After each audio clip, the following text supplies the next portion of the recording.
Inilah Gorissa dan TV, membaca Indonesia dengan 3 metode. Metode pemikiran. Selamat malam kepada pemirsa Gorissa dan TV di seluruh Indonesia. Gorissa dan TV membaca Indonesia dengan 3 metode. Metode pemikiran kritis, metode pemikiran analitis, dan metode pemikiran reflektif.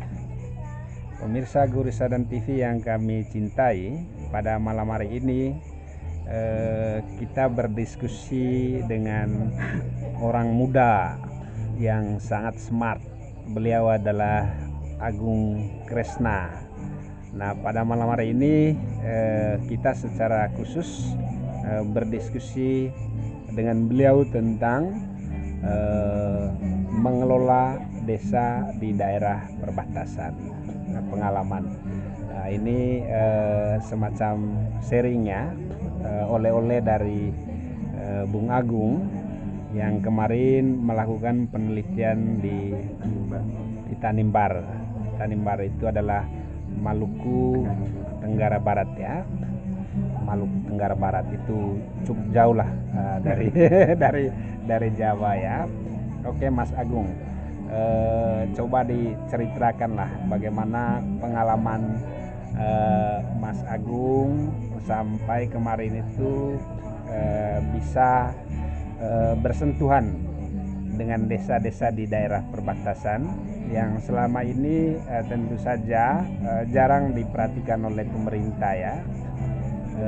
Apakah misalnya fasilitas publik ya atau pelayanan dasar yang dilakukan oleh pemerintah seperti listrik, kemudian juga sinyal ya, jalan beraspal itu apa baik-baik saja di sana? Ya. Silakan. Terima kasih Bang Goris atas waktunya. Tadi Bang Goris sudah buka bahwa Kabupaten Kepulauan Tanimbar ini jauh dari Jawa. Ya, memang cukup jauh. Bahkan kabupaten ini hanya memiliki jarak 400 km dari Australia, ketimbang dari Ambon yaitu 600 km Ya. Nah, jadi lebih dekat ke Australia ketimbang ke Ambon. Nah, sebelum kita berbicara langsung soal fasilitas umum dan juga kebutuhan dasar yang ada di Tanimbar, ada baiknya sebenarnya kita ketahui dulu dalam rangka apa saya ke sana. Nah, kemarin ke sana kebetulan kami bersama teman-teman dari salah satu lembaga konsultan di Jogja mendampingi mereka untuk menyusun rancangan pembangunan daerah. Rancangan pembangunan daerah ini tidak ada bedanya dengan RPJMD sebenarnya, tetapi karena kemarin masa jabatan dari Bupati Kabupaten Kepulauan Tanimbar ini habis di tahun 2022, maka untuk melanjutkan pemerintahan hingga tahun 2024, instruksi Kementerian Dalam Negeri nomor 70 mengharuskan mereka untuk menyusun rancangan pembangunan daerah (RPD). Sehingga di RPD ini yang membedakan dasar dengan RPJMD adalah tidak adanya visi dan misi bupati, sehingga rancangan ini sangat teknokratis sehingga sangat relevan jika kita bicara mengenai tata kelola bagi desa-desa maupun bagi pembangunan Tanimbar ke depannya. Yang pertama memang bisa kita buka dari unsur pelayanan dasar pemerintah ya. Jadi saat kita menyusun rancangan pembangunan daerah ataupun kita menyusun rencana pembangunan jangka menengah daerah, pasti ada 6 urusan dasar pemerintah yang harus dijalankan, atau 6 urusan dasar yang wajib menjadi urusan dasar dari sebuah pemerintah kabupaten atau kota. Antara lain yaitu urusan sosial, pendidikan, perumahan rakyat dan pemukiman, pembangunan kawasan, ketentraman umum dan ketertiban, juga kesehatan. Nah, kita coba bisa dari 6 hal tersebut terlebih dahulu bagaimana kondisi desa-desa yang ada di Kabupaten Kepulauan Tanimbar. Nah, tetapi sebelum sampai ke situ ada satu hal yang perlu kita ketahui bersama, bahwa pemerintah Indonesia dalam mengelola perbatasan sejak tahun 2010 itu sudah ada namanya Badan Pengelola Kawasan Perbatasan.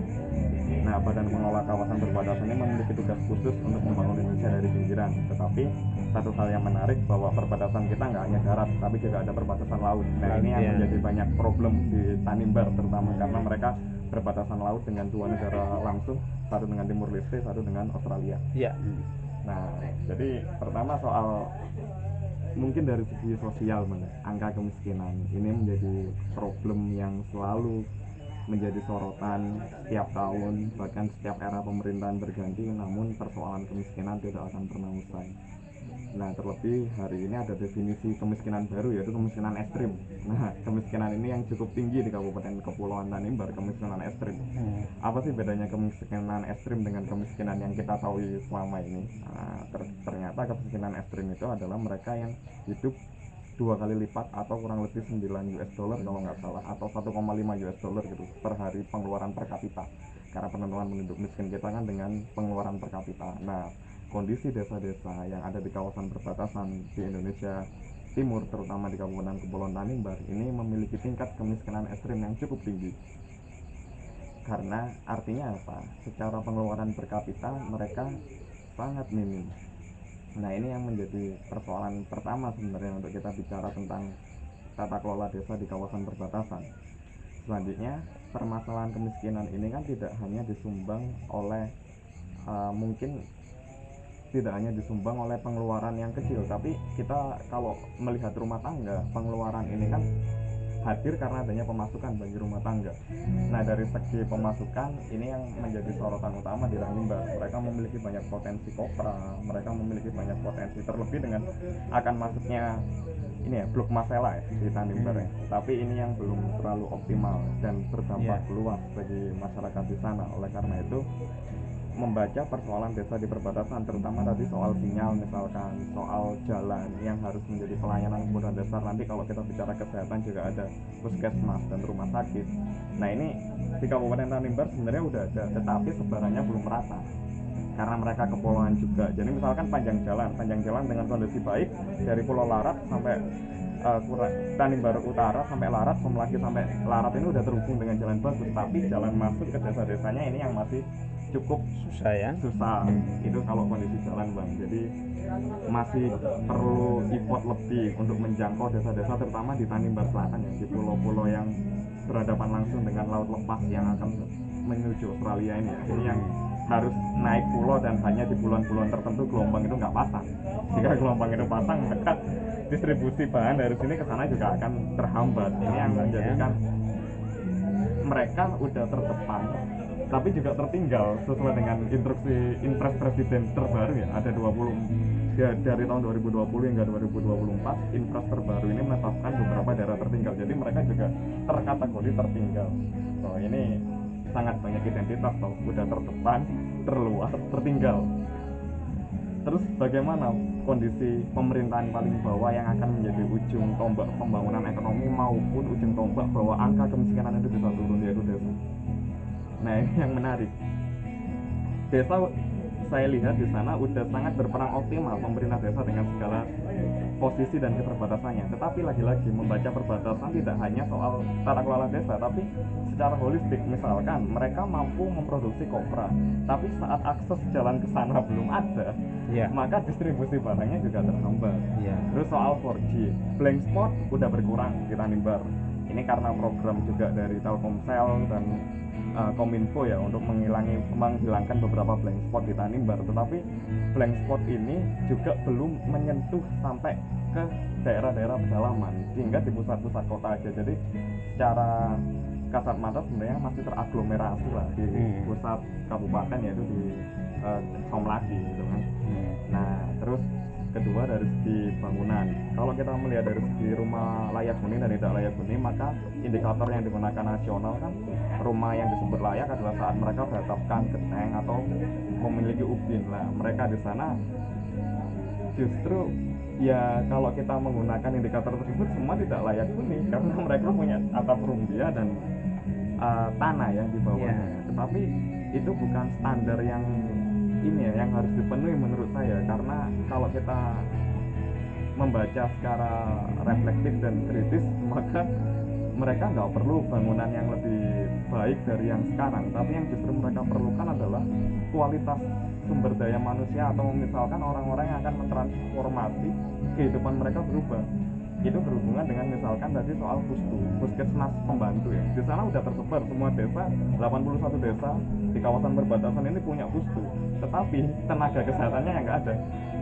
Nah, jadi ini beberapa problem dari pelayanan dasar. Terus kedua soal pendidikan. Pendidikan semua juga tersebar merata. bangunannya ada di mana-mana, tapi tenaga kependidikannya yang tidak ada. Bahkan kalau saya boleh sharing sedikit, justru di sana yang memiliki banyak peran penting dalam pendidikan adalah orang-orang dari yayasan keagamaan tertentu ya, dalam tanda kutip. Ini yang mereka bisa masuk ke daerah-daerah pedalaman, dan bahkan di beberapa diskusi dengan salah satu orang dari agama tertentu ini, mereka juga mengatakan bahwa jika pemerintah daerah tidak memiliki data yang fix soal kemiskinan, kami punya, karena tiap minggu atau tiap bulan kami selalu membantu orang-orang ini. Jadi ini beberapa pembuka dari Tanimbar yang menjadi oleh-oleh dari sana oleh-oleh gitu, yang Pak. sangat bagus ya. Kalau terkait dengan listrik Mas, tingkat elektrifikasi ya, ini kan pemerintah juga sudah punya program ya, supaya di tahun 2024 itu ya, tingkat elektrifikasinya minimal itu sudah mencapai 90 atau 100%. Nah, bagaimana di sana Di Tanimbar untuk 90 sama 100% di beberapa wilayah memang udah terpenuhi, Pak. Ya. Tapi untuk wilayah-wilayah yang terlebih terpisah oleh laut ya. Ya. Nah, ini yang masih perlu cukup effort karena listrik cuma 6 jam. Bahkan nanti kalau berhubungan dengan listrik, kita juga bicara tentang bahan bakar minyak BBM yang kebijakan nasional satu harga. Nah, di sana juga distribusinya yang masih perlu dipikirkan, sehingga harga itu juga belum satu di musim-musim tertentu. Oke Mas, dari aspek pembangunan ya itu sudah cukup saya rasa ya. Kalau dilihat dari aspek penyelenggaraan pemerintahan desa, apa sih yang kira-kira membedakan desa di sana dengan desa di Jawa ya? Nah, satu hal saat kami ke sana dan itu sangat terkesan bagi kami adalah kekuatan dari budaya mereka, Duan Lolat. Tanimbar ini terkenal sebagai bumi Duan Lolat. Duan Lolat ini terbentuk karena pernikahan. Oh gitu ya? Jadi Duan dan Lolat gitu. Sehingga sebenarnya Duan Lolat ini, jika kita baca lebih jauh, sebenarnya ini bentuk dari solidaritas sosial yang organik dari masyarakat sana. Nah, itu yang menjadi sangat terkesan dalam budaya masyarakat Tanimbar, dan itu juga masuk dalam beberapa sistem pemerintahan desa dan juga sistem pemerintahan kabupaten di sana ya, jika kita maknai secara baik. Karena kadang-kadang juga ada orang-orang yang dianggap titipan gitu, karena mereka merasa jadi Duan dan Lolatnya, maka ada titipan untuk selalu diajak masuk atau afirmatif lah gitu. Cuma di luar itu, satu hal yang menarik sebenarnya adalah tata kelola pemerintahan berbasis budaya ini yang justru lebih kuat solidaritas sosialnya, sehingga saya melihat bahwa politik di sana ini menjadi pilar kedua setelah budaya. Ya, ini yang membedakan dengan beberapa desa yang pernah kita kunjungi di Jawa ya. Kalau di Jawa misalkan pemerintah desa ini kan muncul dari politik kepala desa ya, pemilihan awal. Nah, kalau di sana ini menjadi pilar kedua, sehingga